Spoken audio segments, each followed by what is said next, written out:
एक मेरे साथ प्रैक्टिकल हुआ तो उसका अनुभव मैं सुनाना चाहता हूं।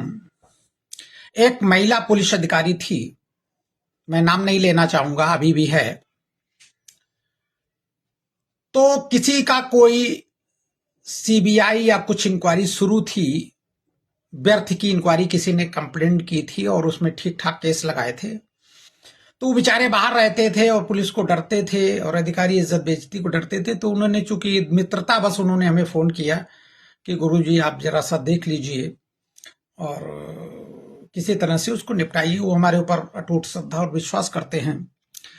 तो मजबूरन मुझे वहां जाना पड़ा और जाने के बाद उस महिला अधिकारी ने कुछ भी बताने से मना कर दिया। मिली और मिलने के बाद पैसे की मांग की कि उसको दे ले लो, अधिकारियों को देना लेना पड़ता है और उसमें कुछ ऐसा हो जाएगा, कुछ वैसा हो जाएगा। कुल मिला तो हम उसमें सहमत हो गया, भैया ले दे लो, उनका काम खत्म करो। नहीं, वो कहेंगे पैरवी नहीं की। तो उसमें सहमत हो जाने के बाद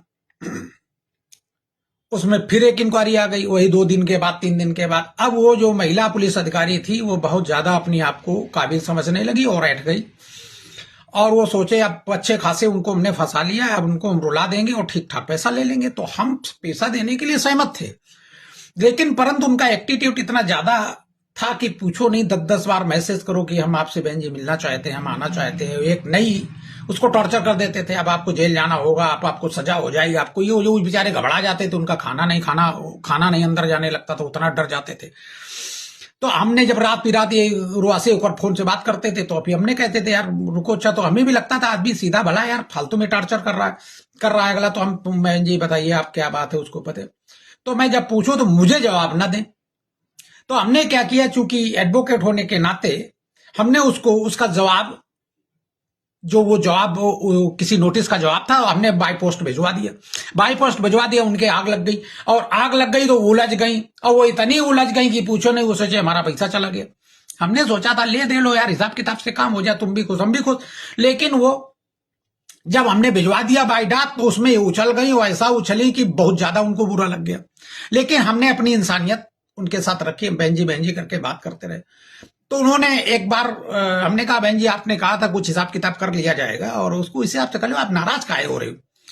तो वो हिसाब किताब के नाम पर बोली मेरा रूप आपने नहीं देखा, मेरा रूप बहुत खराब है और मैं अपने रूप में आ जाऊंगी तो आप परेशान हो जाएंगे। और मतलब उन्होंने अपना एटीट्यूड दिखाया।